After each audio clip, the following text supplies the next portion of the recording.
surgió una idea desde una conversación de ver o de darnos cuenta que cuando uno enfrentaba o atendía a personas mayores en términos de su salud mental, no todos pensábamos lo mismo, ¿ya? Que algo probablemente muy obvio, pero que había que pensarlo, o sea, había que decirle y había que reflexionarlo. Y que sería muy interesante, ¿cierto?, generar una discusión en términos de los distintos modelos, de las distintas formas que tenemos de aproximarnos a las personas mayores, a su salud mental, a sus cuidadores, a sus patologías, etcétera, desde múltiples visiones, ¿ya?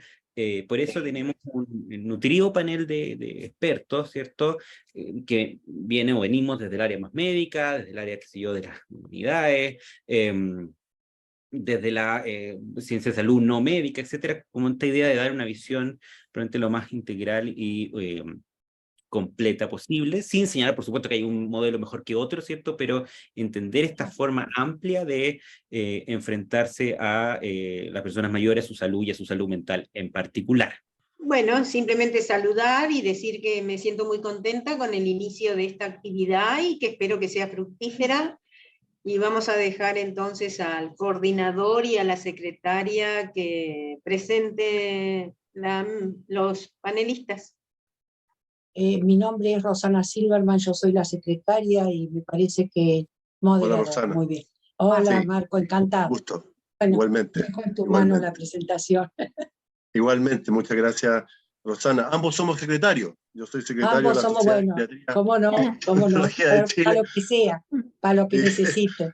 Gracias. Y gracias también a Tomás por la invitación, Tomás León, compatriota, y también por supuesto, saludar a Alicia, a la doctora Alicia Cabanchik, que también fue la inspiradora para esta reunión, como decía el doctor León. También saludar a la doctora Lía Deichmann, médico geriatra, así que ahí se va a entender con el doctor Rafael Jara, presidenta de ILC Argentina. Después podremos saber más un poquito de lo que es el ILC, y past president del INPEA, que es una institución que también en Chile ha resonado siempre con mucha relevancia. También saludar a la doctora Cecilia Serrano, médico neuróloga, doctora en psicología con orientación neurociencias, investigadora asociada, aplicada, investigadora asociada al gobierno de la ciudad de Buenos Aires, Argentina. También otra compatriota que entre paréntesis pidió, entiendo, ser la segunda expositora por un tema de índole familiar, es psicóloga, máster en psicogerontología de la Universidad de Barcelona, España, fundadora de la Fundación Geroactivismo en Chile y candidata a doctora en Medicina e Investigación Translacional de la Universidad de Barcelona también. Y por último, el doctor Rafael Jara, médico geriatra, presidente de la Sociedad de Geriatría y Gerontología de Chile. Más, en primer lugar, quisiéramos escuchar a la doctora Alicia Cabanchik. Ella es médico psiquiatra, doctora en salud mental de la Universidad de Buenos Aires, magíster en psiconeurofarmacología de la Universidad Favaloro, también de Argentina. Doctora Cabanchik. Lo que voy a exponer es acerca de la salud mental y abordajes terapéuticos en el adulto mayor. Mi manera de trabajar está basada en un modelo de psiquiatría dinámica donde el ser humano es entendido desde el punto de vista biopsicosocial, teniendo en cuenta los aspectos de la personalidad, los aspectos enfermos, sanos, y yo agrego el concepto de neurociencias. La humanización de la enfermedad mental apareció en Europa por los años 1935, 1945, y muchas personalidades, eran psiquiatras argentinos, se fueron a formar allá. Así, por ejemplo, la primera institución a puertas abiertas que se armó en la Argentina fue Domingo Cabret, con la colonia Open Door en el año 1915. Posteriormente, el profesor Gonzalo Bosch, que fue director del Hospital Borda y profesor titular de psiquiatría, y creó la Liga de Higiene Mental, fue una personalidad sumamente importante, lo mismo que el doctor Pereira, un excelente semiólogo. También fue una época que emigraron, digamos, después de la guerra, importantes personalidades. Se fundó la Sociedad Psicoanalítica, acá vemos a Celes Cárcamo, a Eduardo Kraft, Enrique Pillon Rivière. En ese ambiente se formó un maestro de la psiquiatría argentina que fue el profesor Mauricio Goldenberg. Su padrino de tesis fue el profesor Carlos Pereira, Enrique Kraft trabajó también con él. Entonces, en ese ambiente, es decir, de apertura realmente y de conocimiento, se forma el profesor Mauricio Goldenberg, quien luego se presenta a un concurso en el hospital de Lanús, que era un hospital general de agudos, y donde se abre el primer servicio de salud mental en un hospital general. Él, en el año 1956, se hace cargo por concurso de la dirección entonces del Servicio de Psicopatología del Policlínico de Lanús y desarrolla programas pioneros para Argentina y América Latina, donde tiene sectores de internación abiertos, sectores de consulta externos para niños, adolescentes, adultos y mayores, un servicio de interconsulta para los pacientes internados, un centro de investigación activo e idóneo, la residencia en psiquiatría. Un servicio entonces innovador y comprensivo interdisciplinario basado en un modelo biopsicosocial que integra la clínica psiquiátrica, la psicofarmacología, los enfoques psicodinámicos y sistémicos, terapias grupales, individuales, familiares y una orientación comunitaria adaptada a las realidades culturales latinoamericanas. Tiene el auspicio de OPS y de OMS, y él posteriormente fue director de salud mental en 1967, donde crea 5 centros de salud mental. Hoy, todos los hospitales generales de agudos cuentan con servicios de salud mental, además de tener hospitales monovalentes. Bien, empapada, digamos, de alguna manera, de este modelo biopsicosocial, yo trabajé en un hospital general, que fue el Hospital de Agudos, Donación Francisco Santoyani, donde generé un área para la atención de los adultos mayores. Lo que planteé es que la salud mental y el bienestar emocional tienen la misma importancia en la edad mayor que en cualquier otro periodo de la vida, que se consideran los aspectos sanos y enfermos de los mayores, que el adulto mayor en general es poco escuchado y que hay que incorporarlo como sujeto y no objeto en el tratamiento, con la dignidad que le corresponde, haciéndolo a través de una escucha empática, del tiempo necesario, de la solicitud de estudios correspondientes, de las dudas, de un diálogo y de un encuentro. Se reconoce al paciente como sujeto activo del proceso asistencial, se escuchan sus requerimientos, se evalúa el aislamiento social, y esta modalidad influye en el resultado terapéutico, pero para ello se requieren profesionales especializados en el área de la psicogeriatría.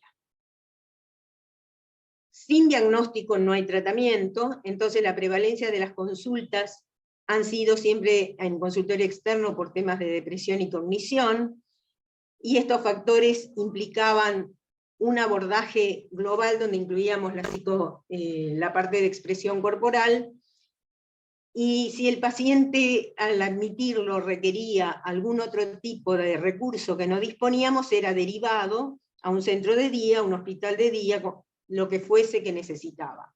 Si el paciente era admitido en el servicio, le hacíamos un diagnóstico, una historia completa, laboratorios, imágenes, evaluación neurocognitiva y, de ser necesario, un psicodiagnóstico. Entonces, el consultorio externo brindaba terapia psicofarmacológica, psicoterapia individual o grupal y gerontopsicomotricidad. ¿Por qué los beneficios del abordaje grupal? El beneficio del abordaje grupal es ofrecer una red de apoyo, un sentido de pertenencia, potencia el autoconocimiento a través de la comunicación, adopta distintos puntos de vista, evalúa creencias disfuncionales, aporta referentes, múltiples fuentes de motivación para mejorar, disminuyen sentimientos de soledad, hace posible un proceso gradual al exponer las vulnerabilidades, y los pacientes terminan funcionando como coterapeutas. Sí, pasamos. La terapia de grupo es un tipo de intervención psicológica donde, mediante la creación de un espacio de interacción y colaboración, se busca dotar, potenciar o modificar los recursos personales y estrategias de afrontamiento con el principal objetivo de mejorar la calidad de vida de cada uno de sus miembros. Sí. Los beneficios de la gerontopsicomotricidad. El juego, actividades grafoplásticas, relajación, psicodrama, dinámica grupal. Esa foto era de nuestros pacientes en el hospital, y la finalidad era que el paciente tuviera una mayor autonomía física y psicológica, mejorar su equilibrio emocional, potenciar la sociabilidad y la capacidad de adaptación a nuevas situaciones. En un trabajo que nosotros hicimos, observamos que los pacientes que hacían psicofármacos, terapia y psicomotricidad respondían más rápidamente, salían más rápidamente del motivo de consulta. ¿Sí? ¿Sí? El tercer grupo ha sido el grupo de medicación. En este grupo trabajábamos junto con una psicóloga, los pacientes entraban de un número de 8, acompañados o no, de acuerdo como ellos querían, y también incluíamos los que se resistían a la enfermedad. Si el paciente tenía un deterioro cognitivo, buscábamos un garante que se hiciera cargo de darle y administrarle la medicación, y cada encuentro era variable, porque unos necesitaban un control semanal, otros quincenal y otros mensuales. Sí. El grupo de medicación duraba entre hora y media, y ¿qué temas trabajábamos? ¿Para qué y por qué tomaba la medicación? ¿Cuáles eran los efectos adversos y colaterales y cómo contrarrestarlos? ¿Qué pasaba si interrumpían? ¿Cuáles eran los riesgos? ¿Cuál era el tiempo de latencia? ¿Cuánto duraba el tratamiento?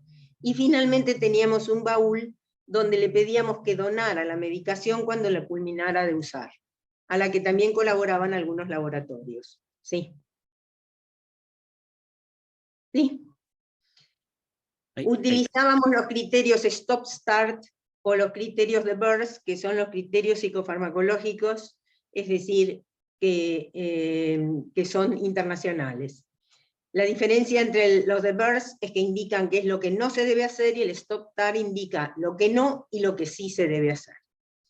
Lo observado a lo largo de 25 años fue que lográbamos una mayor concientización por parte del paciente y su familia con la medicación, que él era un participante activo de su tratamiento, disminuíamos el riesgo de abuso o indicaciones, establecíamos redes sociales, hacíamos las recetas, pedíamos los laboratorios y las interconsultas. ¿Sí? Seguimos. El modelo a mí me permitía un uso más racional del psicofármaco. ¿Sí? ¿Qué pasaba cuando un paciente finalizaba su tratamiento? Luego de su recuperación psíquica, le damos la posibilidad de elegirse capacitar como promotor de salud. Un promotor de salud es una persona que con o sin compensación es un enlace y actúa como mediador cultural entre los servicios de salud sociales y la comunidad. ¿Sí? Este modelo, entonces, ¿cuáles fueron los beneficios? Reduce el estigma y la discriminación hacia el adulto mayor con enfermedad mental.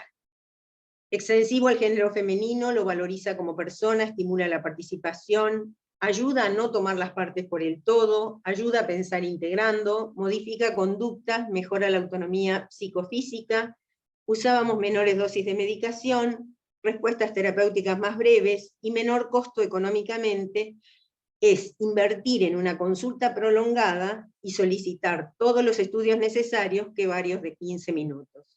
¿Sí? ¿Cuáles eran los beneficios para la sociedad? El paciente que entraba como enfermo volviese a la comunidad como un aporte y como un propagador de los temas de salud. ¿Sí?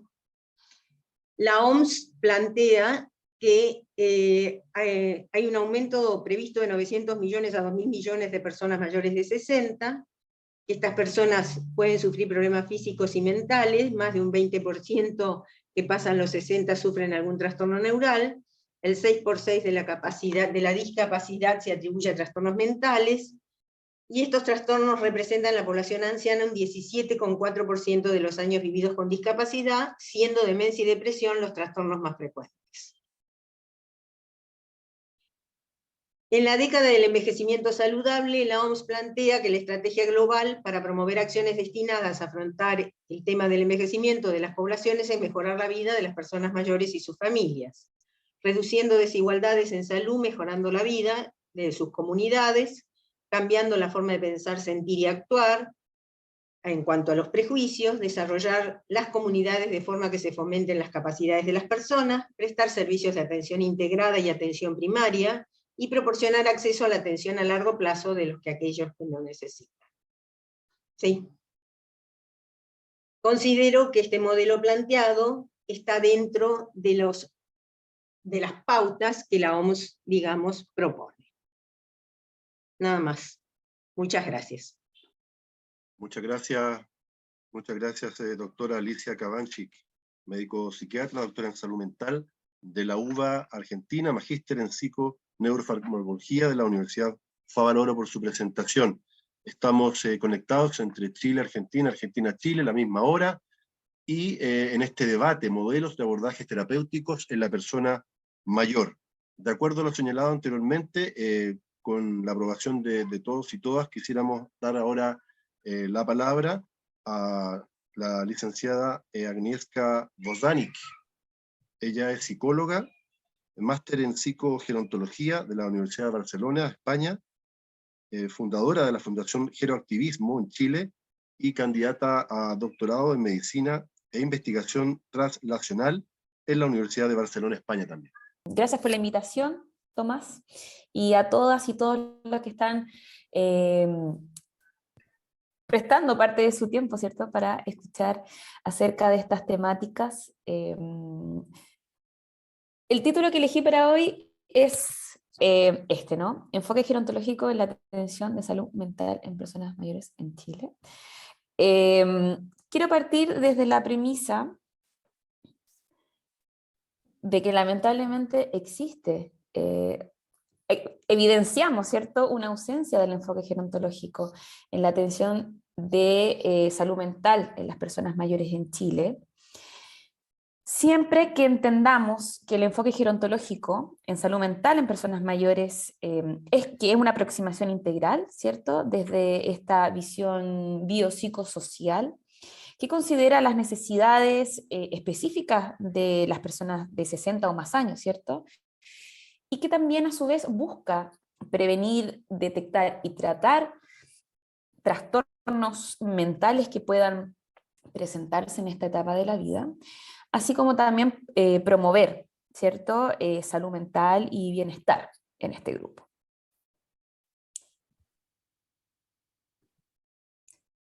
Y bueno, desde esta premisa de que se observa una ausencia, ¿cierto?, de un enfoque gerontológico en la actualidad en Chile, quisiera abordar una posible causa, y que es de uno de los temas que en el último tiempo he venido trabajando fuertemente, que tiene que ver con el viejismo sanitario.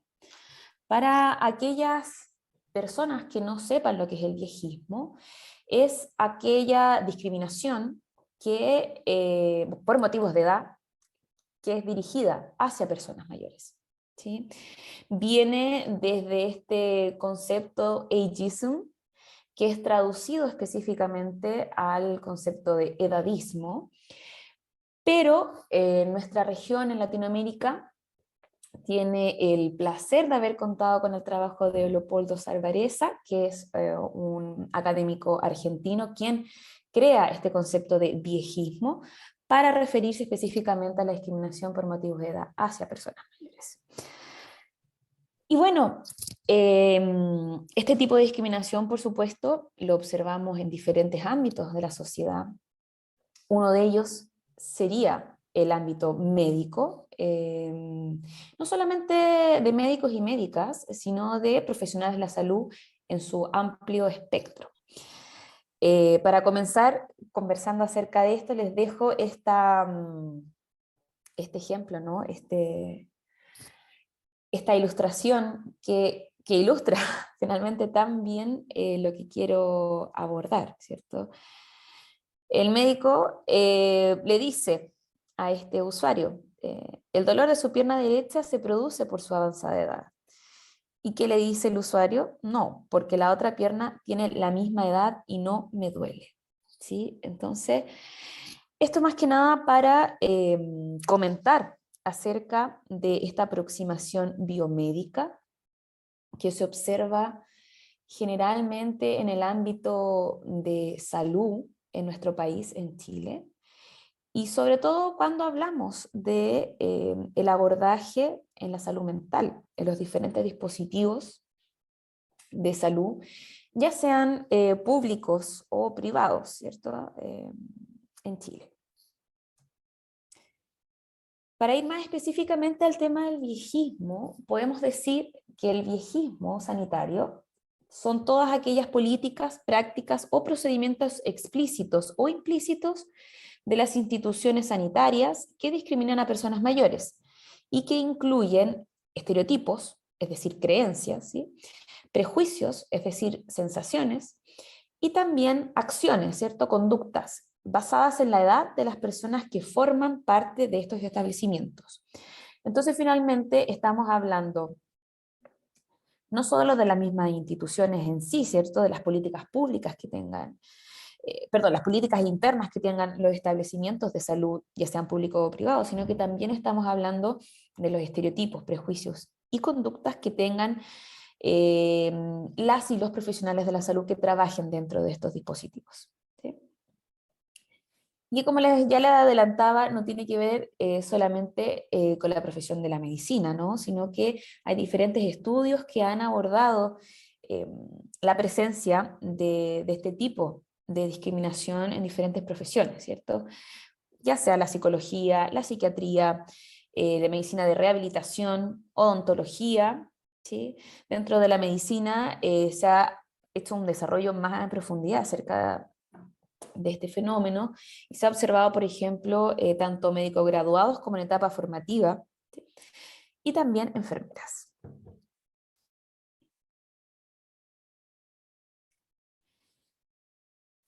Uno de los fenómenos importantes cuando hablamos de viejismo sanitario tiene que ver con el elder speak, que actualmente es un concepto que no tiene traducción al español, o al menos no puedo encontrar uno, pero básicamente es esta manera de hablar, ¿cierto?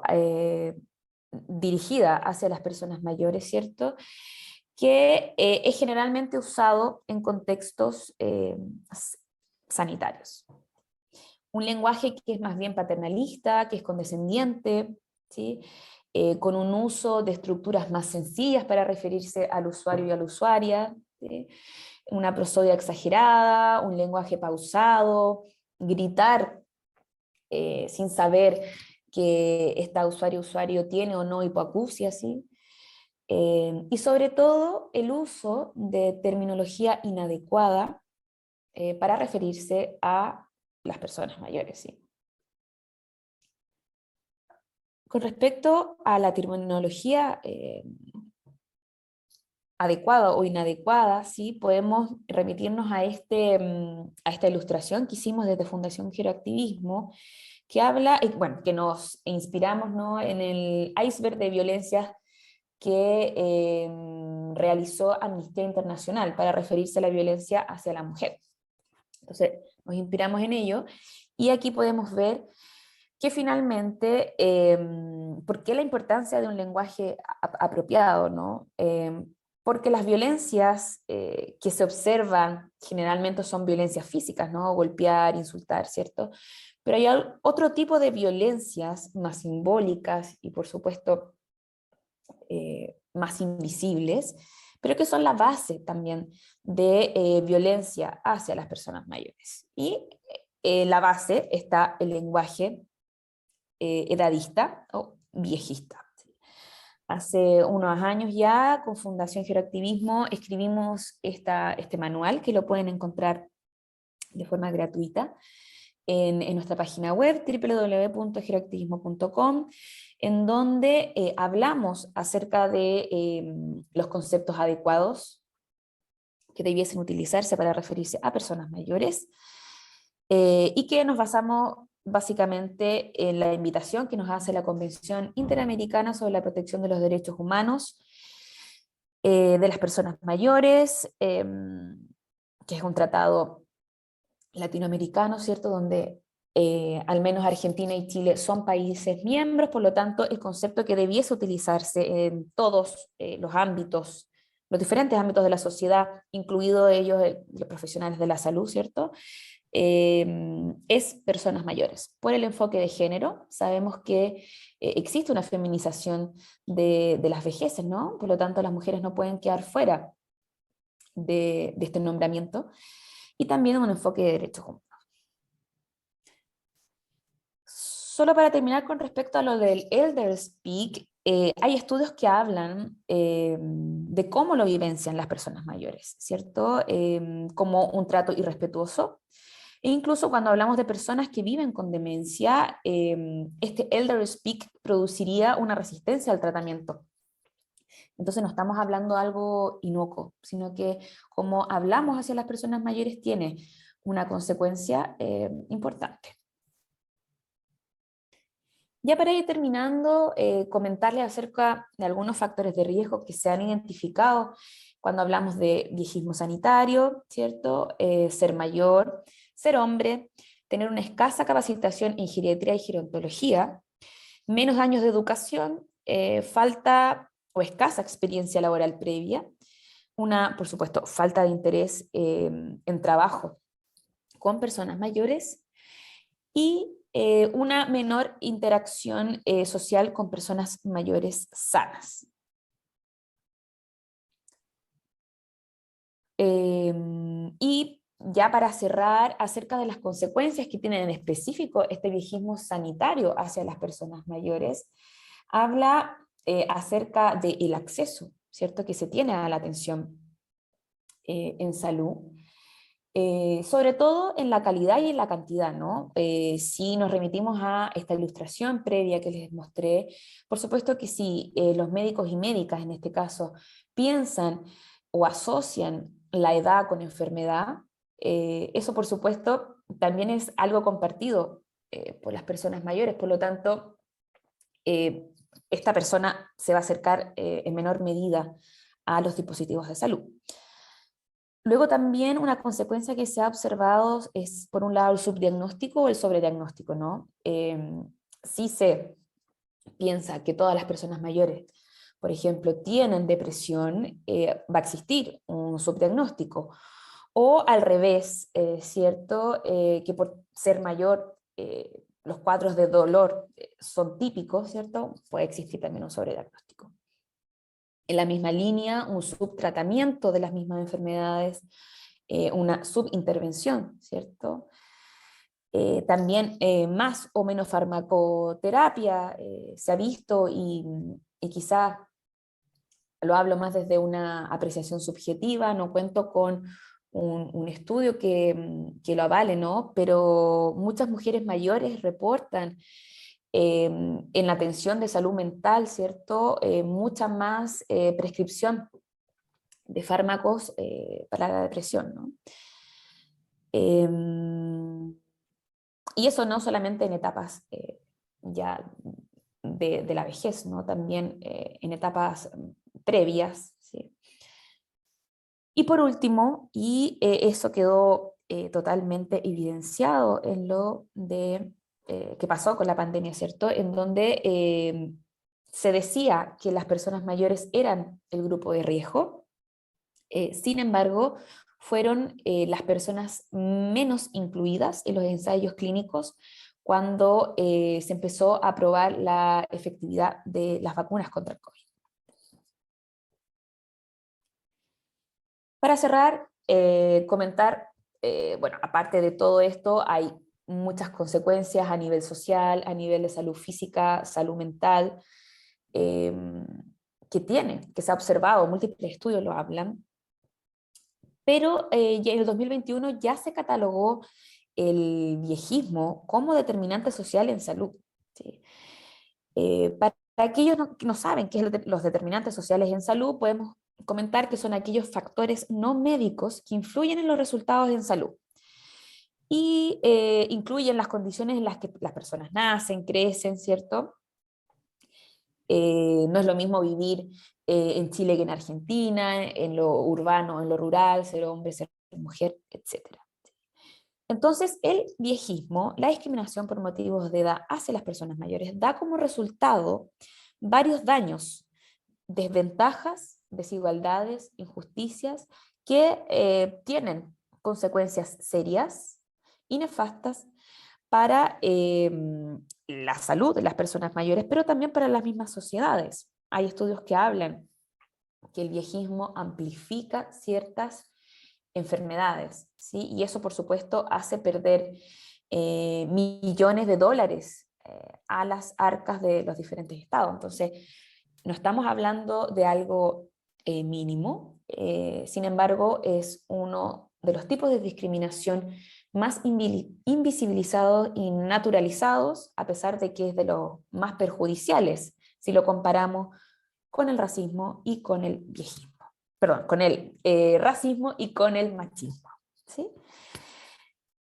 Eso. Muchas gracias. Muchas gracias a la licenciada Agnieszka Bozanic, psicóloga, máster en psicogerontología de la Universidad de Barcelona, fundadora de la Fundación Geroactivismo en Chile y candidata a doctora en Medicina e Investigación Translacional, también de la Universidad de Barcelona. Tal como decía Agnieszka, el edadismo hoy día es reconocido por la Real Academia Española de la Lengua, por la RAE. Por lo tanto, ya no es un tema teórico ni simbólico. Efectivamente, impacta la salud de las personas. Así que muy agradecidos por esta presentación, Agnieszka. Y estamos en este debate, modelos de abordajes terapéuticos en la persona mayor, que está siendo apoyado por la Sociedad de Geriatría y Gerontología de Chile, también por la Sociedad de Neurología, Psiquiatría y Neurocirugía de Chile, el ILS Argentina, la Asociación Internacional de Psicogeriatría y también la Sociedad Argentina de Gerontología y Geriatría. Y no por ser chauvinista, sino que por un tema de paridad de género, quiero dejar con ustedes al doctor Tomás León. Él es médico psiquiatra, senior fellow del Global Brain Health Institute, director de la International Psychogeriatric Association y también especialista de la Clínica de Memoria y Neuropsiquiatría del Hospital del Salvador en Santiago de Chile. Adelante, doctor León. Gracias, Marco, por ese pase. Déjame compartir mi pantalla acá. Bueno, y yo quiero comentarles nuestra experiencia desde un modelo probablemente un poco distinto, en términos de que es más biomédico, pero que busca esta integralidad de otra forma, ¿ya? Y quiero mostrarles la experiencia que hemos tenido en el Centro de Memoria y Neuropsiquiatría, que es un centro que nace en la fusión de ciertas áreas de investigación llamadas GERO y ciertas áreas existenciales del Hospital del Salvador. Y el contexto nosotros tenemos rápidamente, que es como todo el mundo, ¿cierto? Nuestras demencias van aumentando progresivamente. Históricamente recibían tratamiento en el nivel secundario o incluso terciario de salud, con una escasa formación tanto en demencia como en geriatría y gerontología en general, tanto en pre como posgrado. Los becados de psiquiatría teníamos y tienen poca experiencia en términos de las demencias, probablemente neurología y geriatría algo más, pero tampoco era un conocimiento que fuera transversal a todos los médicos, y por supuesto sabemos que todos los médicos enfrentan o atienden pacientes mayores o personas viviendo con demencia. Como todo, ¿cierto? Nosotros hemos aumentado nuestras demencias, pero la característica de Chile, también de otros países de nivel socioeconómico medio, como en Argentina, es que la velocidad de este aumento ha sido mucho más rápida que otros países. Ya nosotros hemos llegado a tasas de envejecimiento y por lo tanto también de demencia cercana a la de los países europeos, pero con una velocidad de instalación de este cambio que ha sido mucho más veloz, lo que ha dificultado la capacidad de adaptación de nuestras políticas públicas. Entonces surge en Chile algo que se llama el Plan Nacional de Demencia, que tenía la idea de un abordaje continuo de las demencias desde la prevención primaria, secundaria, la prevención terciaria y la cuaternaria, pero que estaba centrado principalmente en la atención primaria, ¿ya? No en la especialidad como se usaba antiguamente.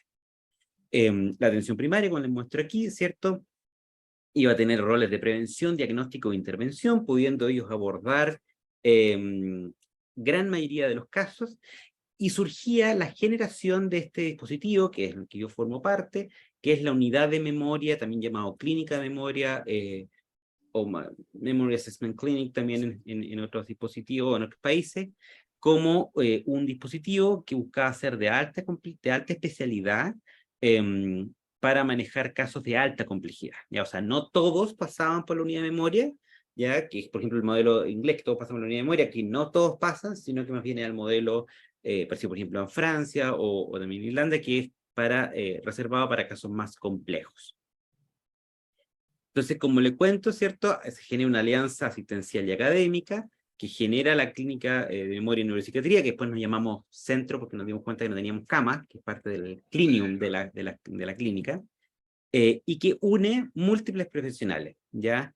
O sea, aquí nosotros buscamos abordar la integralidad de las personas con demencia y sus cuidadores, no desde que un puro miembro, un puro profesional tenga todas las intervenciones, sino poder complementar nuestras piezas, de modo que cada uno sea altamente especializado y se permite el trabajo multidisciplinario, ojalá interdisciplinario y con vías incluso lo transdisciplinario, ¿ya?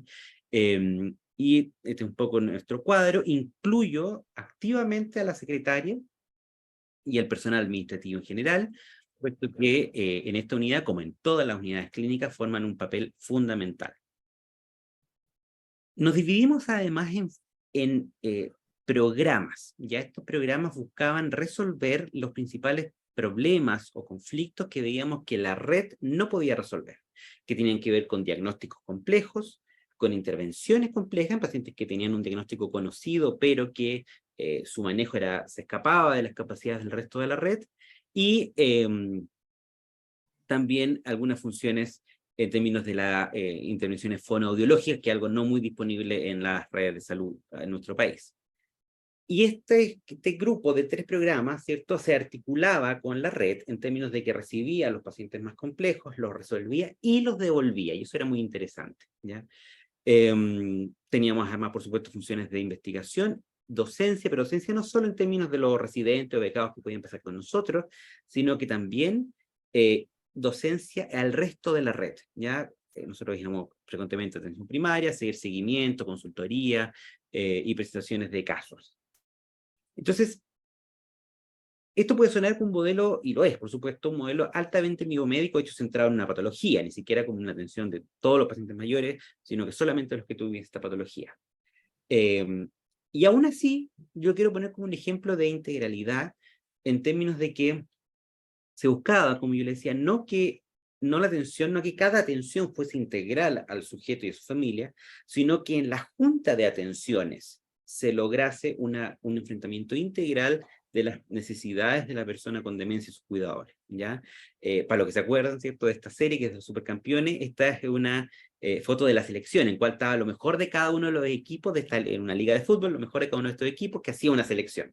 Entonces, eso es un poco lo que buscábamos, ¿cierto? Que se lograra una atención de alta calidad en las personas con demencia y cuidadores, en que cada uno fuese altamente especializado, con roles protocolizados, ¿cierto? Y que tuviese una interacción con las redes, o sea, que nuestra intervención fuese integral en términos de las necesidades de esa persona con demencia, y que además pudiésemos estar en vínculo y en engranaje con el resto de las redes que fueran solucionando las otras dificultades o las otras necesidades de las personas, ¿no? Eso, dejo aquí mi correo, por supuesto, para preguntas, ya sea de este caso o de cualquier otra situación que pueda surgir, ¿ya? Entonces, lo que yo quería hacer, como les decía, era mostrarles que la integralidad puede venir tanto de la atención, pero también de la junta de atenciones, ¿ya? Sobre todo en modelos de personas y de atenciones que son altamente complejos, como son las personas con demencia y de sus cuidadores. Muchas gracias, doctor Tomás León, médico psiquiatra, por esta presentación. Tal como lo decía el doctor León, también va a haber espacio para una discusión al final, algunos minutos, y si hay algunos comentarios y preguntas también de la audiencia, vamos a compartirlos. Queremos a continuación dar la palabra a la doctora Lía Deichmann. Ella es médico psiquiatra, presidenta del ILC de Argentina y past president de INPEA. Bienvenida, doctora Deichmann. Hola, ¿qué tal? ¿Cómo están todos?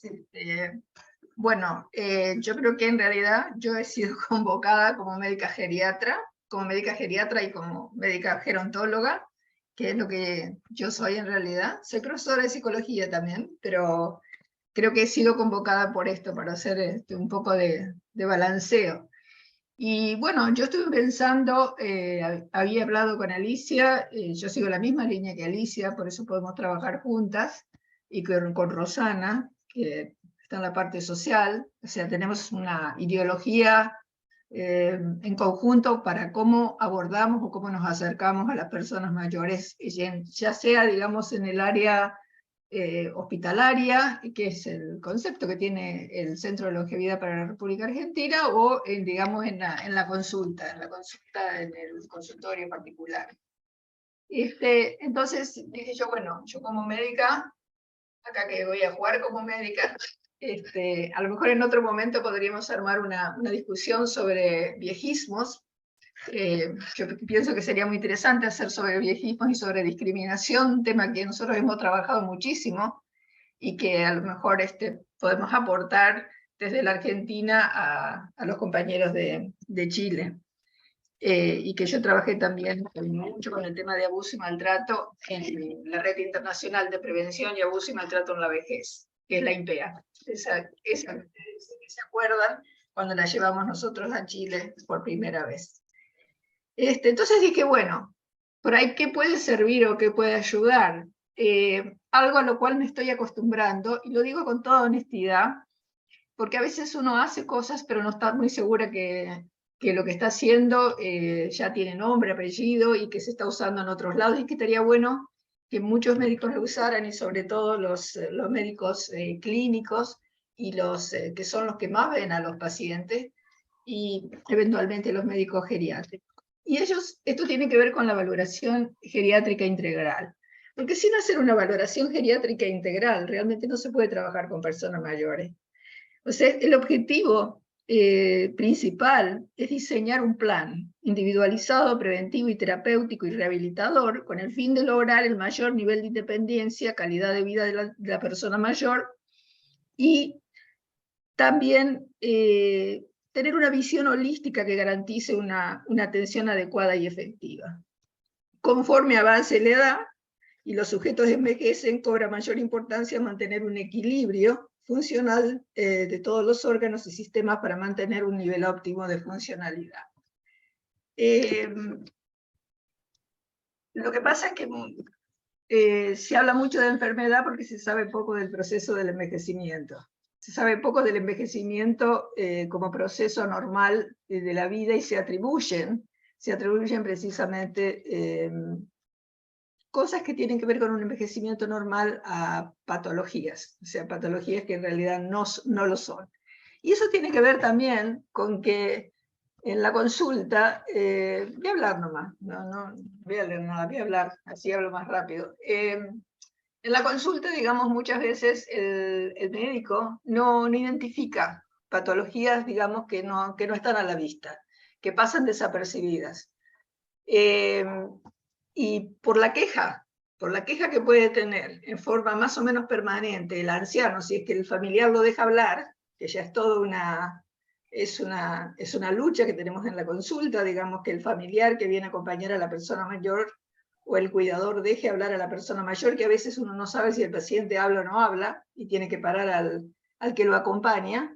Entonces realmente uno puede identificar cuál es la verdadera razón por la cual el paciente viene a la consulta. Y hacer, sí saber, sí estudiar, sí pensar en todo lo que tiene que ver la historia biológica y la historia, digamos, de salud de este paciente. Sí, por supuesto, tenemos que saberlo, tenemos que identificarlo, pero tenemos que tener clarísimo por qué realmente viene a consultar. O sea, cuál es el problema más importante que trae este paciente a la consulta, para que realmente no nos perdamos nosotros, que es muy fácil que le pase al médico tratante. Entonces, mejoraríamos la exactitud diagnóstica atendiendo las 4 esferas, que es la esfera clínica, la esfera funcional, que eso es mucho que realmente la mayor parte de los médicos no tienen en cuenta. O sea, cómo funciona ese individuo, cómo se las arregla para funcionar, cómo funciona ese individuo en las cosas más básicas de su vida, en las cosas que son instrumentales, que le permiten moverse y hacer sus cosas dentro de su casa y eventualmente en las cosas más importantes, si es que realmente le da sus posibilidades para poder salir y ejercer una vida social y atender cosas y manejar los asuntos de su propia vida. Establecer un tratamiento adecuado de acuerdo a las necesidades y también contemplando las alteraciones tanto biológicas como que pueda tener mentales, como problemas sociales y problemas instrumentales, funcionales, como yo ya les había dicho. Y de esa forma podríamos mejorar la calidad de vida de ese sujeto, conociendo, por supuesto, siempre sus recursos, qué es lo que tiene, con qué cuenta, cuál es su entorno social, quién se va a hacer cargo del tratamiento que nosotros vamos a prescribir a este paciente, ¿quién realmente lo va a cuidar? O sea, ¿quién va a ser el cuidador oficial de este paciente? Asegurarnos, porque planificar un tratamiento sin saber quién lo va a llevar a cabo no tiene ningún sentido. Y en vez de hacer bien, en realidad lo que terminamos es haciendo mal. Y fomentando, en la medida que sea posible, su autonomía, intentando evitar los ingresos hospitalarios, que muchas veces no son necesarios, pero bueno, acá en la Argentina no tenemos tanto eso, porque realmente ponen bastantes dificultades para ingresar a los pacientes en los sanatorios, en los lugares médicos, y solamente tiene que estar el paciente bastante mal para que lo ingresen. Acá no podemos, realmente la verdad es que no podemos ingresar a un paciente simplemente para hacer una buena evaluación diagnóstica, que en otros países en desarrollo uno tuve por lo menos la oportunidad de poder hacerlo. Uno podía internar a alguien para poder estudiarlo y llegar a algún diagnóstico adecuado con el paciente internado, y no que esté yendo y viniendo todo el tiempo, que es lo que lamentablemente no pasa ahora. Y si disminuimos las internaciones de los pacientes, porque precisamente somos capaces de hacer el diagnóstico y somos capaces de hacer un tratamiento adecuado y de llevarlo a buen término, seguramente vamos a disminuir la mortalidad y la morbilidad, sobre todo la morbilidad y eventualmente la mortalidad de nuestros pacientes. Les dije que tenemos que hacer una exploración funcional del área funcional, que eso generalmente en el consultorio muy poca gente lo hace porque no tiene tiempo para hacerlo o porque no sabe que tiene que hacerlo, o no sé. Y tenemos que hacer la valoración del estado mental, más allá de, digamos, que los que no somos psiquiatras, tenemos que hacer una valoración mental básica para tener alguna idea, digamos, de en qué condiciones está este paciente. Sabemos, como ustedes ya lo han comentado, que las enfermedades más frecuentes, que a veces, o sea, las depresiones pueden pasar muchísimas veces ocultas y no nos damos cuenta. Las demencias son generalmente diagnosticadas a veces sin que lo sean. Y la ansiedad es pan de todos los días y nadie la nombra. Y es con lo que tenemos que manejarnos, la ansiedad del paciente, la ansiedad del cuidador, la ansiedad de la familia.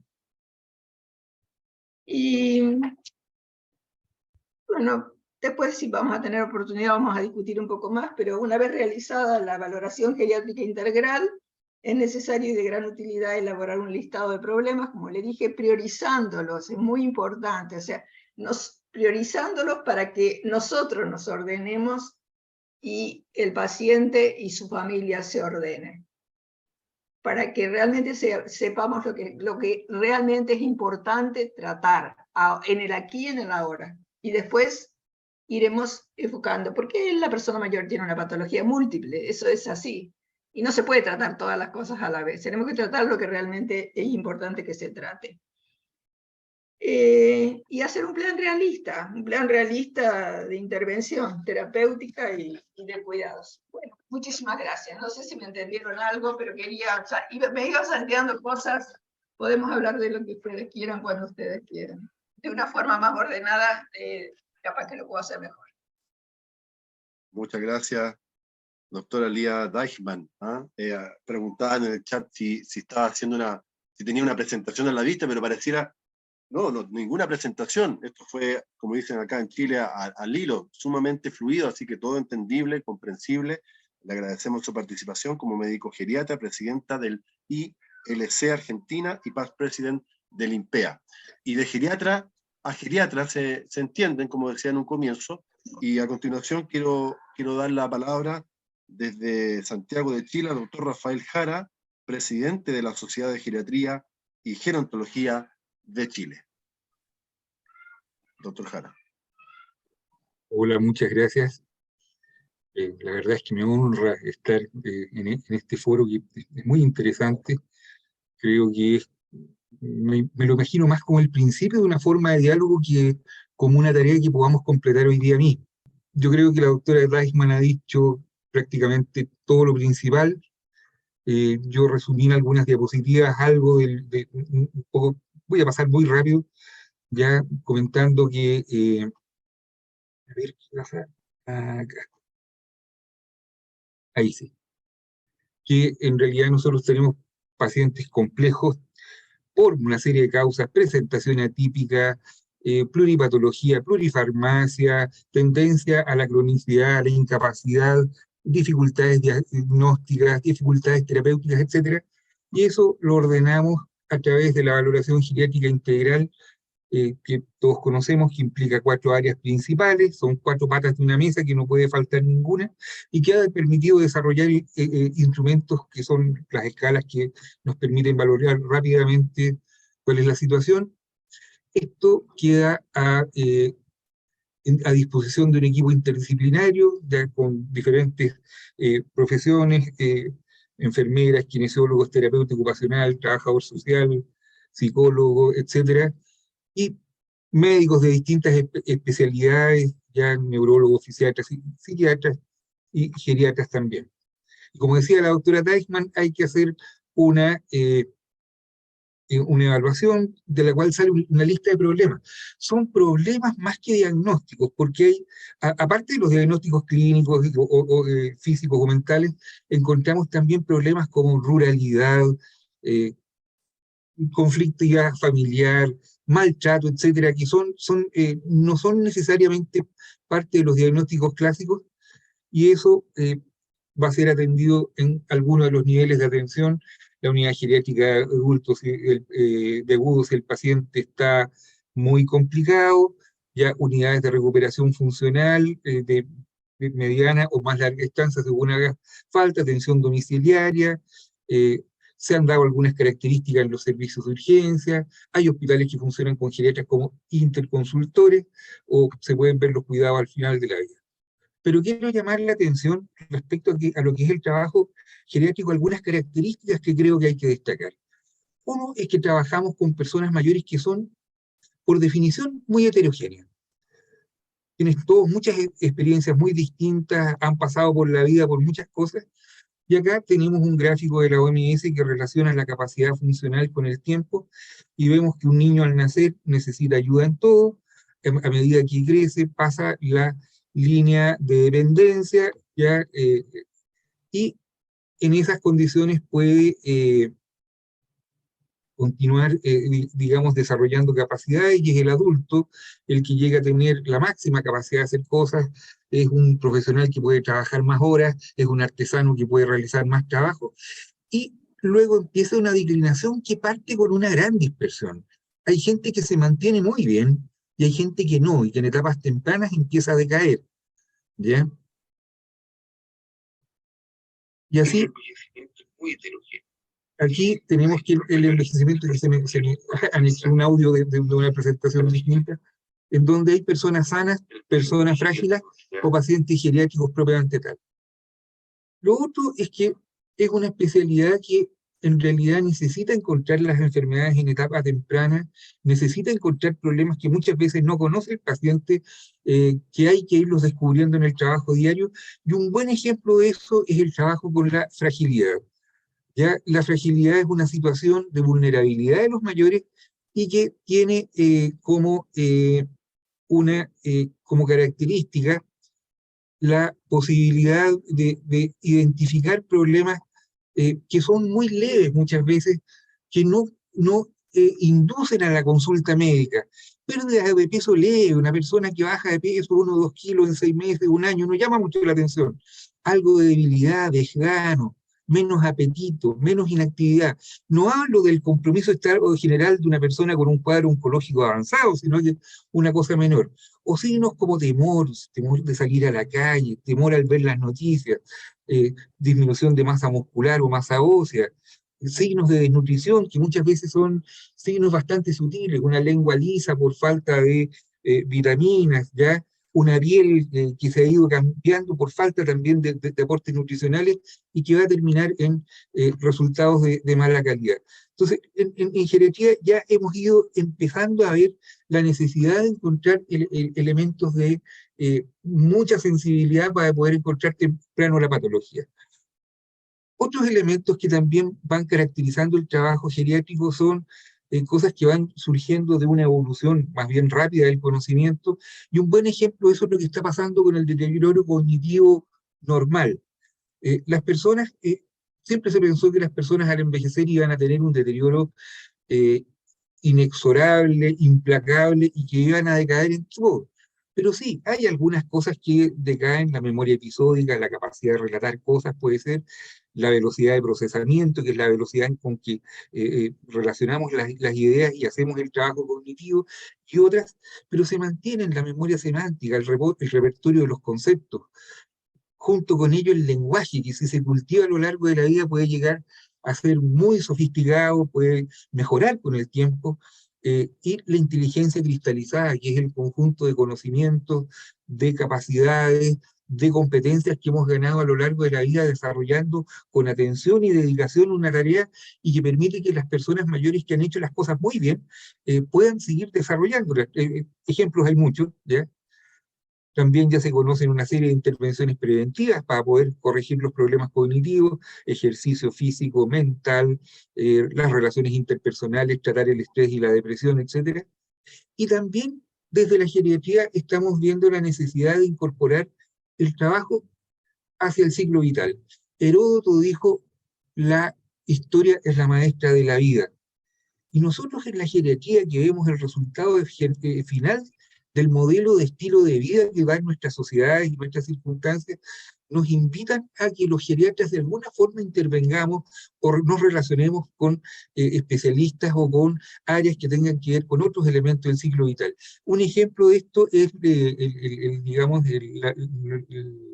los hallazgos de prevención de demencia de la Comisión Lancet, ¿ya? En donde, por ejemplo, en la etapa temprana le da importancia a la educación, ¿ya? Y eso disminuía un poco el riesgo. A la edad mediana era cuidar la audición, evitar la obesidad y la hipertensión, y en etapas avanzadas la inactividad física, el aislamiento social, la diabetes, etc. O sea, nosotros debiéramos de alguna forma intervenir con el ciclo vital. Otro elemento característico del trabajo geriátrico es la multifactorialidad ya de los síndromes que vemos y de todas las patologías. Los geriatras en realidad nos hemos caracterizado por analizar los problemas de una forma amplia, con muchas facetas, tal vez con mucha paciencia. Hemos tenido un trabajo, yo diría, antirreduccionista. Estamos evitando simplificar demasiado las cosas. Y así vemos, por ejemplo, cuando vemos una persona con deterioro cognitivo, primero pasamos por un checklist de una serie de situaciones que podrían ser reversibles, ¿ya? Que sean medicamentos que estén provocando esto, que sea una situación emocional como la ansiedad o la depresión, ya que sea el consumo de alcohol o un tumor que se puede operar, etc. ¿Ya? Y hemos llegado a conceptos más sofisticados como la fragilidad cognitiva, que es la coexistencia de fragilidad física con deterioro cognitivo, en donde vemos que una persona que tiene un deterioro cognitivo más bien leve, ¿ya? Y algo de fragilidad física, que como ya dijimos son situaciones que no siempre son advertidas como una realidad clínica, sino que como una característica que muchas veces se normaliza en los mayores, nos estamos encontrando frente a una situación de alta mortalidad y morbilidad. Y así hemos tenido que aguzar la visión, ponernos cuidadosos y ver elementos que pueden contribuir a la fragilidad. Un ejemplo es en la diabetes. Por ejemplo, ¿qué situaciones pueden provocar hipoglicemia? Hipoglicemias que van provocando un deterioro cognitivo sucesivo en la medida que sean importantes.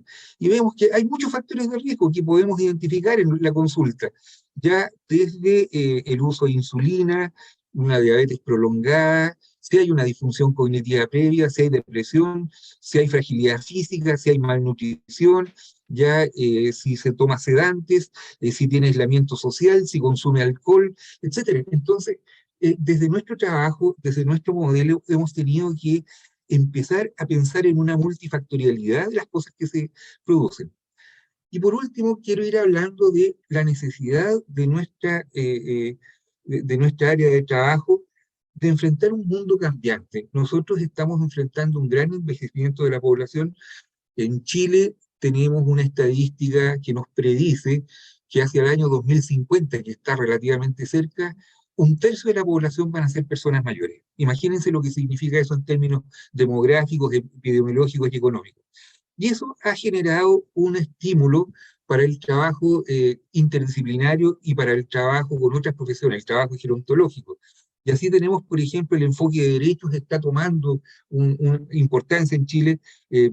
Chile suscribió el Acta de Derechos Humanos para personas mayores, garantizando accesibilidad, garantizando inclusión, evitando la discriminación. Hay temas, por ejemplo, que en la sociedad nuestra están muy vigentes, como los temas de competencia cognitiva y derecho, o sea, que tienen que ver con la capacidad de una persona mayor para tomar decisiones que sean jurídicamente válidas, o problemas como el derecho laboral en personas mayores. Los mayores cada vez ocupan más el campo laboral. Por ejemplo, un trabajo de investigación que presentaron en nuestro congreso hace poco era el derecho de las personas mayores con deterioro cognitivo que están privadas en la libertad, o sea, demencias en personas que están en reclusión. Otra área, por ejemplo, es la relación que hay entre la arquitectura y la salud. ¿Cómo nos hemos realizado? Bueno, hay un lugar que está en el sur de Chile que se llama Curaco de Vélez, que es un área rural, en donde las casas están a 600, 800 metros, ya donde los jóvenes están inmigrando, como ocurre en muchos lugares, y tenemos que las casas de diseño tradicional tienen una cocina a leña en el centro de la casa, y se asocia a trastornos oculares, y eso fue lo primero que llamó la atención de los arquitectos, que la gente tenía problemas oculares que se producen por las partículas de hollín que aparecen ahí, problemas respiratorios, cardíacos, ya habitaciones del entorno que están calefaccionadas por la cocina, casi no tienen pasillos, tienen problemas de humedad, etc. Y solucionando el acceso, mejorando la ventilación y manejando la humedad en un modo de servicio para el lavadero y el baño, buena parte de este problema se soluciona. ¿Cómo la arquitectura colabora con la salud?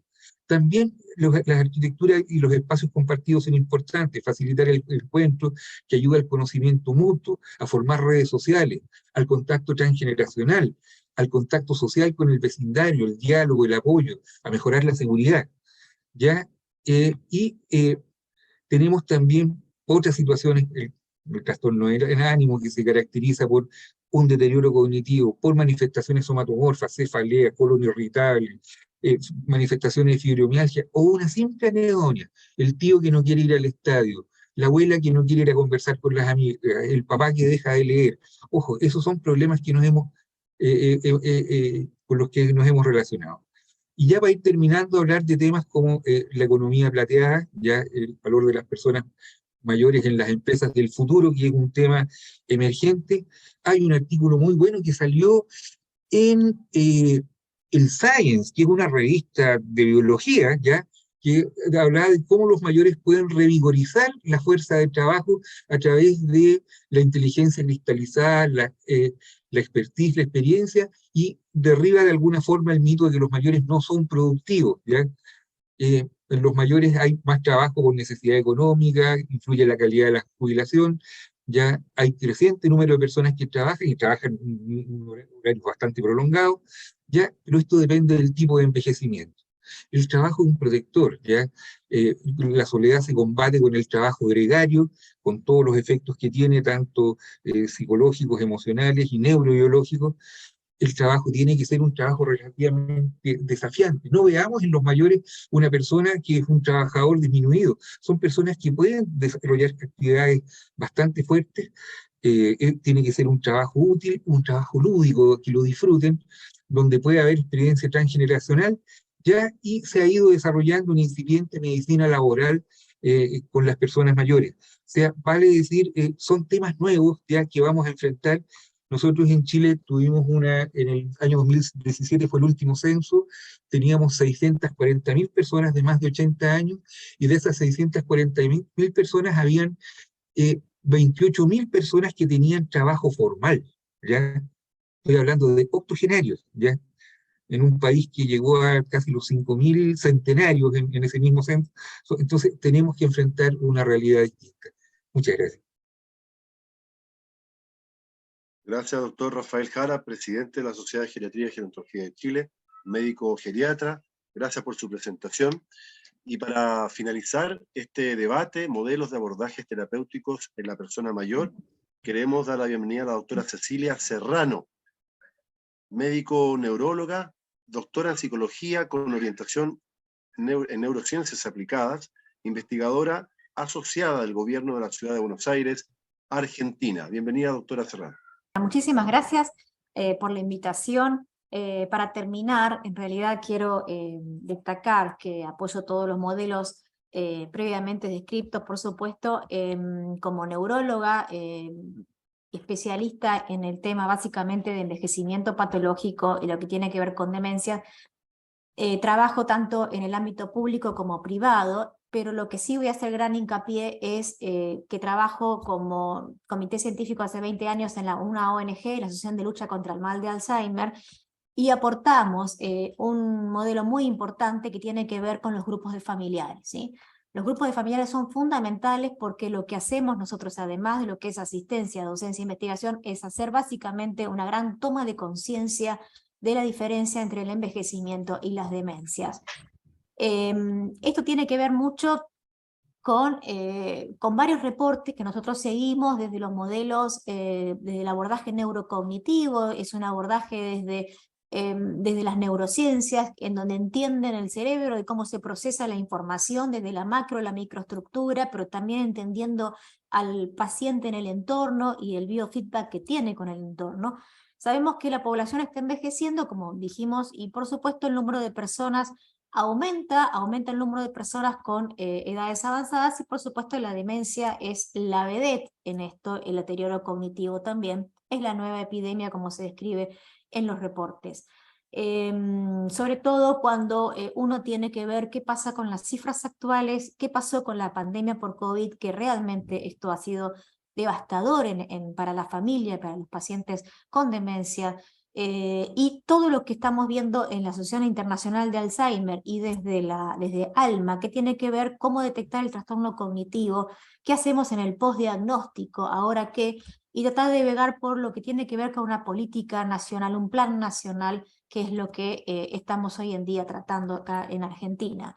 Si todos sabemos, cada 3 segundos alguien en el mundo desarrolla una demencia de cualquier tipo, esto es una cifra tremenda. El número de personas está superando, digamos, muchísimo, digamos, va a triplicar, digamos, lo que ya se ven en las cifras actualmente. Y en Argentina tenemos un subdiagnóstico, estamos alrededor de 500.000 personas a 550.000 personas que tienen demencia, y realmente esto no se está registrando. Tenemos por las cifras de la Asociación Internacional de Alzheimer que el 71% de estos nuevos casos de demencia se van a dar en países, o se están dando en países de bajos ingresos y de medianos ingresos, como es Latinoamérica y el Caribe. La pandemia por COVID nos trajo una gran desilusión en el ámbito de las demencias. Más de un cuarto de los pacientes fallecieron con demencias. Escribimos y reportamos muchos problemas que tuvimos acá en la Argentina, no solamente porque fue un factor de riesgo, sobre todo antes de lo que tiene que ver con la vacuna, sino también por el confinamiento, ¿no? Este aislamiento social que todos han hablado, que nos ha llevado mayor deterioro cognitivo, mayor depresión y ansiedad en todo lo que es la comunidad de pacientes con demencia, pacientes y cuidadores, y por supuesto la gran sobrecarga familiar.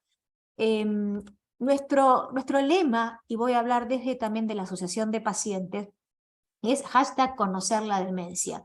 Conocer la demencia, esto es algo que se basa en la educación hacia la población en la Argentina, en Latinoamérica, en todo el mundo. Esto es base, esto es básico para una buena atención, para un diagnóstico temprano. Sabemos que hay varias enfermedades que pueden causar demencia y que la demencia va aumentando su prevalencia con la edad. Fíjense que cómo se va duplicando alrededor de los 65 años el 1.5%, entre los 70 3%, entre los 80 12%, y prácticamente hasta más de 85 años podemos llegar hasta el 40% de las personas que pueden llegar a tener algún tipo de demencia. Nosotros hablamos mucho sobre la demencia en el enfoque desde la ONG, porque es importante conocer la demencia. Conocer la demencia es importante porque hoy la diagnosticamos más tempranamente que antes, si es posible. Conocer implica poder comprender qué es lo que está pasando, poder planificar el aquí, el ahora, el futuro, poder asesorar al familiar, al paciente, saber qué le está pasando, que no se angustie, poder apoyar, poder tomar decisiones a tiempo. Esto tiene que ver con las decisiones del final de vida, que esto es muy importante, que tiene que ver con la ética, ¿no? En este tipo de patologías. Hay mucha falta de conocimiento sobre lo que es la demencia y que lleva a suposiciones erróneas sobre lo que puede o no puede hacer un paciente o un familiar con demencia. Esto lleva a la estigmatización, que es algo que estamos tratando de luchar desde la ONG, y al retraso en el diagnóstico, por supuesto. Fíjense las cifras que nuestra asociación de Alzheimer, ¿sí?, que fue la fundadora de Alzheimer Iberoamérica y es parte de lo que tiene que ver con la ADI, Asociación Internacional de Alzheimer, dio en el informe mundial del año 2019. 2 de cada 3 personas todavía piensan que la demencia es causa de un envejecimiento normal. Entonces, creo que lo importante acá es la educación, ¿no?, como pata en la salud. 2 de cada 3 personas siguen pensando que es parte de un envejecimiento. Y lo peor que hay es lo que pasa entre nosotros los colegas, la actitud de los profesionales de la salud. El 62% de los profesionales de la salud todavía creen que la demencia es parte de un envejecimiento, ¿sí? Y alrededor del 40% de esta encuesta que se hizo en el 2019, con lo cual nosotros fuimos parte, 40% del público piensa que los profesionales de la salud ignoran a las personas con demencia. Fíjense, yo le puse acá, esto sacado del reporte de informe de Alzheimer del año 2019, esto fue lo que pasaba acá en Latinoamérica. Dice, mi neurólogo ignoró mi presencia cuando se discutió mi diagnóstico con mi esposo, ¿sí? Mi neurólogo me diagnosticó Alzheimer a los 56 años, con Alzheimer presenil, y me dijo que me fuera a casa porque no había mucho más que hacer. A veces hablan con mi esposa sobre cosas como si yo ni siquiera estuviera presente, pero estoy aquí sentado, ¿sí? Y lo peor es lo que dice este paciente. Muchos profesionales de la salud a menudo niegan que yo tenga demencia, no hablan de que yo tenga demencia, lo cual es abusivo y ofensivo. También hablan sobre mí, de mí, pero nunca hacia mí. Esto es un gran problema que tenemos los que hacemos demencias y que tiene que ver con la educación. Esto es un modelo de abordaje que tiene que ver con la educación y la toma de conciencia. Detectar el trastorno cognitivo es detectar que muchas veces la memoria a veces no es más la de antes, y si bien puede ser parte de un envejecimiento, también puede ser el síntoma de inicio de una enfermedad de Alzheimer o otro tipo de trastornos que hay que tratar de educar a la población de que actúe tempranamente, y a los colegas también. Existen lo que llaman olvidos benignos, olvidos patológicos. El olvido benigno, nosotros siempre tratamos de informar a la población que simplemente cuando uno se olvida de un dato relativamente poco importante, pero sí preserva el recuerdo de la experiencia, de lo que pasó, digamos. Uno puede olvidarse del color de una remera o del nombre de un lugar, pero no que estuvo en una reunión, en un cumpleaños, o con quién estuvo. Esos datos habitualmente suelen ser evocados más tarde, ¿sí? Y generalmente los pacientes son conscientes de que le pasa esto. Esto puede pasar en el envejecimiento. El paciente tiene mucha queja y la familia en general lo ve bastante bien.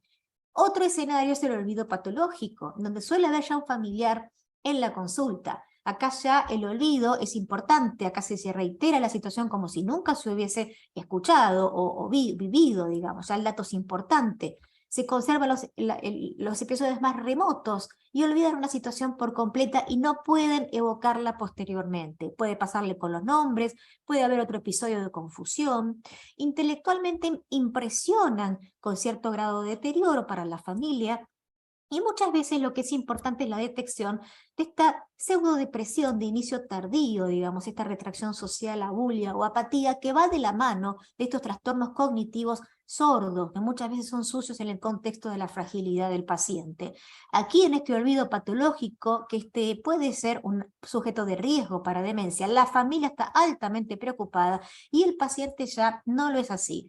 Tal es así que nosotros tenemos desde la Escuela Francesa de Neurología, que el paciente tiene el síndrome del giro cefálico, o sea, cuando le preguntamos, ¿qué le pasa? Me olvido de las cosas.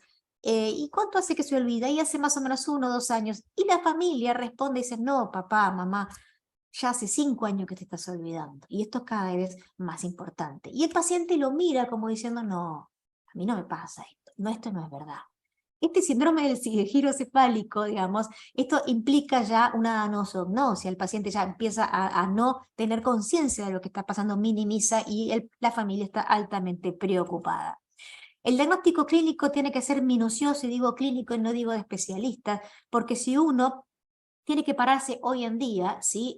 Básicamente entre la normalidad y el trastorno cognitivo leve, y acá está, digamos, el objetivo de nuestro tratamiento como neurólogos, ¿sí? Se hacía en cualquier clínica de memoria que nosotros estemos, que lo hacemos a nivel multidisciplinario, en el ámbito público, privado, pero lo que tenemos que tratar de hacer es tratar de diagnosticar qué es normal, qué es deterioro cognitivo leve y, por supuesto, la demencia. Cuanto más tiempo nosotros estemos en estos estadios tratando de incentivar control de factores de riesgo, mucho más podemos ralentizar la evolutividad hacia la demencia. Por supuesto que lo que hacemos nosotros es una evaluación cognitiva, exhaustiva, y si no tenemos una evaluación cognitiva, un test de screening, como estamos validando en Argentina, también lo tienen ustedes en Chile, como por supuesto como el test de MOCA, más allá del Mini-Mental, que nos quedamos cortos, análisis de sangre, al menos una imagen, lo hacemos siempre en la clínica de memoria, una valoración clínica general, integral, y por supuesto nosotros que somos especialistas, lo que es los biomarcadores en general o marcadores mucho más altos, los dejamos reservados para aquellos casos de patologías en jóvenes o evoluciones torpes o rápidamente evolutivas o por ejemplo presentaciones atípicas de cuadros demenciales. Nosotros en una valoración neurológica, en un estudio cognitivo, tratamos de hacer desde un screening global, como el Mini-Mental, como el MOCA actualmente, test de atención, test de memoria episódica, test de memoria lógica, lenguaje, funciones cristalizadas, como decía el doctor, funciones ejecutivas, las funciones más fluidas, visoconstrucción y escalas psicoafectivas, ¿sí? Como también escalas de reporte al familiar, impacto en la actividad de la vida diaria, sobrecarga, impacto conductual, como tiene que ver el NPI, y en estadio evolutivo. De esto surge el diagnóstico minucioso, si esto es parte de un envejecimiento o es un deterioro cognitivo leve. El tema de el último año de la campaña internacional de Alzheimer, que lo cual hacemos mucho hincapié, es qué pasa luego del diagnóstico, sobre todo en Latinoamérica y el Caribe. El vivir con demencia realmente es muchas veces desalentador para determinadas regiones. El 75% de las personas, ¿sí? Con demencia no son diagnosticadas en todo el mundo. Esto fue un reporte del año 22. Y se cree que esta tasa aumentará hasta el 90% en países como los nuestros, ¿sí? Y el apoyo posterior al diagnóstico, esto que tiene que ver en cómo seguimos ahora que tenemos el diagnóstico, qué hacemos, tratamiento médico, no médico, centro de día. Realmente esto es bastante importante cuando tenemos sistemas frágiles de salud, como puede pasar en los sistemas públicos en Argentina, y muchos privados también, ¿no es cierto? Hubo muchos avances en lo que tiene que ver con nuestro campo en las demencias, pero realmente no tenemos un tratamiento curativo todavía. Entonces tenemos que optimizar lo que tenemos, ¿sí? Lo que tenemos es básicamente optimizar la prevención temprana y prevención aún estando en demencias, controlando los factores de riesgo vinculados a la demencia y optimizar el tratamiento disponible que tiene que ver farmacológicamente o no farmacológicamente. ¿Reducimos el riesgo? Sí, reducimos el riesgo hasta un 40% de los nuevos casos de demencia si uno aplica precozmente la detección de factores de riesgo. Como dijimos acá, tener menos de 7 años de educación ya es un factor de riesgo grande, muy demostrado, ¿sí? Tener lesiones en la cabeza también, obviamente no controlar la hipertensión, la diabetes, la depresión, la deficiencia auditiva, la obesidad, el aislamiento social, la contaminación ambiental, se sabe que también es parte de esto, el exceso de alcohol, el tabaco y la falta de actividad física. Si esto se hace desde la educación y desde la edad media de la vida, por supuesto, vamos a poder reducir hasta un 40% de los casos de nuevas demencias. Nuestro abordaje apunta, como médicos integrales que somos, desde los geriatras, los especialistas, ¿sí?, en reducir el daño neuropatológico, ¿sí?, que tiene que ver con el amiloide y la tau, pero también aumentar la reserva cognitiva. Y esto es lo que se llama prevención de demencia. Y esto tiene que ver con la educación para la salud, muchas veces, ¿sí? Por supuesto que el diagnóstico temprano, que lo hacemos todos los que estamos acá, vamos a tratar de ralentizar, disminuir, por supuesto, lo que tiene que ver con la evolución a demencia y mejorar la sobrevida del paciente. Plan nacional, política pública, esto es lo que nosotros tratamos de insistir desde una ONG. Tenemos que crear conciencia que esto es una prioridad en salud pública, tomar medidas concretas a nivel nacional y, por supuesto, al lograr adherirnos al plan de la OMS. Hay 7 objetivos en el plan nacional. Nosotros tuvimos varios planes nacionales de demencias que realmente están cajoneados, sino realmente con la pandemia. El último fue en el año 2019, no lo podemos reflotar, una ley nacional de Alzheimer. La demencia tiene que ser una prioridad para salud pública, tenemos que tener campañas de concientización todos los 21 de septiembre, todos los meses, reducción del riesgo, diagnóstico y tratamiento, apoyo a los cuidadores, apoyo a las ONG, sistemas de recopilación de datos. No tenemos en Argentina esa información con respecto a la demencia. El sistema de incorporación tiene que ver con recopilar datos y son los verdaderos indicadores de salud y de impacto social, y eso no lo tenemos. Y por supuesto, abogar para líneas de investigación e innovación en la demencia. Cuanto más se investigue, mejor va a ser la calidad en asistencia también, ¿no es cierto? Existen más de 40 planes nacionales, nosotros no tenemos ninguno, como ven acá en el mapa, ¿sí? Muchos son países miembros de la ONG, y si uno logra tener un plan nacional, por supuesto, esto es una de las herramientas más importantes para todos los que trabajamos en demencias. Nada, quiero terminar diciendo que tenemos que seguir actuando. Yo hoy, desde el modelo de las ONG, desde la ADI, desde el Alzheimer Internacional, prevención, diagnóstico precoz, cuidados, y obviamente abogar por lo que tiene que ver con investigación en las demencias. Bueno, quedo abierta a las preguntas que me puedan hacer. Hoy me paro desde la Asociación de ALDA. Gracias. Gracias, doctora Cecilia Serrano, médico neuróloga. Justamente como decía usted, las preguntas al final, quiero para eso pedirle a la licenciada Rosana Silverman que pueda administrar el tiempo en esta última etapa. Tenemos muy pocos minutos. Licenciada Rosana Silverman, licenciada en Servicio Social, secretaria del ILC Argentina y terapeuta familiar sistémica. Por mi parte, muchas gracias, agradezco la confianza y va a ser un gusto y un privilegio estar conduciendo o moderando o coordinando, como decía, en esta actividad. Muchas gracias. Rosana, por favor. Bueno, gracias, muchas gracias. La verdad que muy interesante todas las ponencias, y además de ver todo lo que se hace, también nos damos cuenta de que todavía hace falta. Lo que yo puedo sintetizar brevemente es que el enfoque integral biopsicosocial se da en todos los abordajes, y que en todo, o sea que y la valoración geriátrica y el plan de tratamiento, ya sea desde el abordaje psiquiátrico o desde gerontológico o geriátrico o neurológico, se hace imprescindible. Pero evidentemente es muy importante y rico todo lo que se está haciendo. Y lo que decía la doctora Serrano acerca de la prevalencia del Alzheimer y la prevención. Hay también un kinesiólogo que preguntó dónde dejamos la rehabilitación kinésica. Bueno, toda la parte de rehabilitación y de trabajo físico, todo tipo de gimnasia y todo lo que se pueda hacer, especialmente funcional, y la marcha, y el ejercicio físico en general, está dentro de lo que es imprescindible porque está en la prevención. Prevención, prevención y prevención es lo que realmente acá surge.